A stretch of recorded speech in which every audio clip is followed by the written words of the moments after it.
नमस्कार मित्रांनो. तर सध्या आम्ही हा व्हिडिओ बनवत आहोत आणि याच्यामध्ये आम्ही खूप एफर्ट्स घेतलेत की शेळीपालनबद्दल सर्व माहिती तुम्हाला दिली जाईल आणि सर्व अँगलनी सर्व दिशेने तुम्हाला सगळं शेडबद्दल हे दाखवलं जाईल की आम्ही कोणकोणत्या शेळ्या ठेवलेल्या आहेत, एकूण किती शेळ्या आहेत, तसंच शेड आम्ही कसं बांधलं आहे आणि याच्यामध्ये कोणत्या टाईपचे बोकड वगैरे आहेत किंवा त्यांची विक्री कशी होते, त्यांचं वजन आणि त्यांची प्राईस काय राहते किंवा ते किती दिवसांनी मोठे होतात आणि ते कधी विकले जातात. तर ह्या व्हिडिओसाठी खूप मेहनत घेतली आहे. तर तुमचा एक लाईक तर आवश्यक आहे आणि तुम्ही जेवढा हे व्हिडिओ शेअर, लाईक, सबस्क्राईब कराल तेवढा आम्हाला व्हिडिओ बनवायला मोटिवेशन मिळते.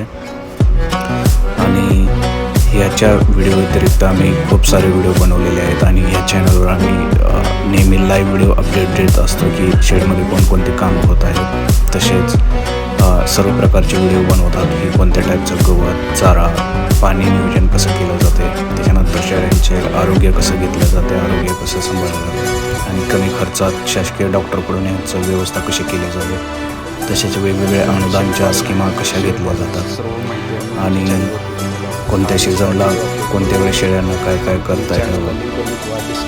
तर तुम्ही तुमचे जेवढे क्वेश्चन्स विचाराल, प्रश्न विचाराल, कमेंट्स कराल तेवढं आम्ही त्याचा आन्सर द्यायचा प्रयत्न करू. आणि जर तुमचं काही इच्छा असेल की व्हिडिओमध्ये आणखी काही चेंजेस करायचे आहेत किंवा काही सुधारणा असतील तर ते तुम्ही विचारू शकता. आम्ही त्याच्यानुसारही व्हिडिओमध्ये चेंजेस करू आणि त्याच्यामध्ये आम्ही सगळे क्वेश्चन्स कवर करायचा प्रयत्न करत आहोत आणि तुमच्या कमेंटनुसार आम्ही दुसरा व्हिडिओ बनवू आणि त्याच्यामध्ये आम्ही सर्व डिटेल्स द्यायचा ट्राय करू. तर हा व्हिडिओ कसा वाटला त्याच्याबद्दल सांगा. आणि हे ते तुम्ही बघू शकता की आम्ही बोकडाचं वजन वगैरे कसं करतो आणि त्याच्यानुसार काय काय मार्केटचे रेट्स वगैरे ठरवले जातात. तर तुम्ही हे व्हिडिओचा आनंद घेऊ शकता स्लो मोशनने आणि या वेने तुम्ही व्हिडिओ बघू शकता. सर्व अँगलने आम्ही शेड दाखवलेला आहे. तर प्लीज व्हिडिओला चॅनलला सबस्क्राईब करा आणि शेअर, लाईक पण करा. कारण एवढे मेहनत जर घेत असेल तर तेवढं व्हायला पण पाहिजेत.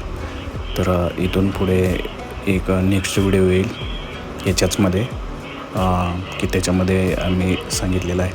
तर सध्या इथे आम्ही आमचं शेत वगैरे पण दाखवतो की सध्या ह्याचा मार्च-एप्रिल महिना सुरू आहे आणि त्याच्यामध्ये आंब्याला तोर आलेले आहे, कैऱ्या वगैरे आलेले आहेत. तसेच शेतामध्ये डाळिंबाची बाग वगैरे लावलेली आहे. सध्या 1 वर्ष झालं आहे पण आम्ही पकडत आहोत म्हणजे शेती आणि ते साईडला शेड होतं.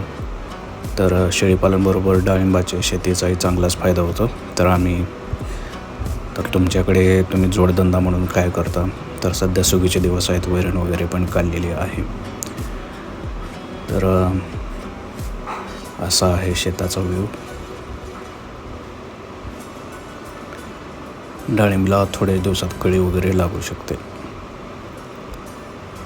साईडनं शेताच्याकडे नारळाची झाडं वगैरे लावलेली आहेत एकदम मस्त.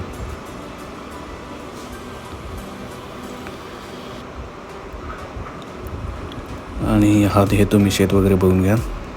तसेच याच्यानंतर काही सेकंदातच मी तुम्हाला माहिती देत आहे. संध्याकाळचा वेळ आहे, संध्याकाळची वेळ आहे आणि 9:30 वाजले. तर हे शेळ्या आता दिवसभर चरून हे झालेले आहेत. म्हणजे काही जण हे दावणमध्ये राहिलेलं खात आहेत तर काही जण रवंत करून झोपलेले आहेत. तर आम्ही बऱ्यापैकी संध्याकाळी पण इथली साफसफाई ठेवतो. तर काही कप्पे रिकामे ठेवतो.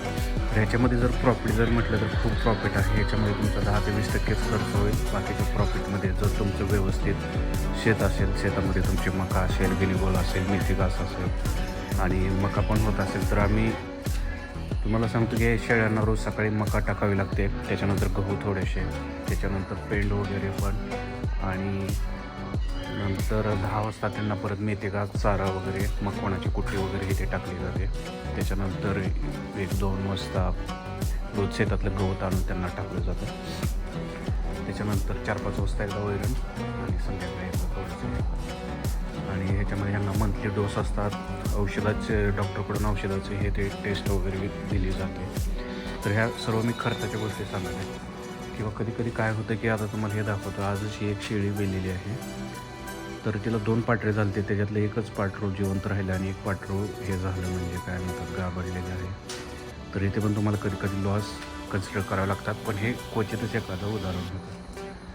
कारण त्याच्यामध्ये तुम्ही 6 महिने शेळीला सांभाळलेलं असते, त्याच्यातून तुम्हाला उत्पन्न हे राहिलेलं नसतं. तर नेक्स्ट पार्टमध्ये मी सगळा व्हिडिओ टाकतो.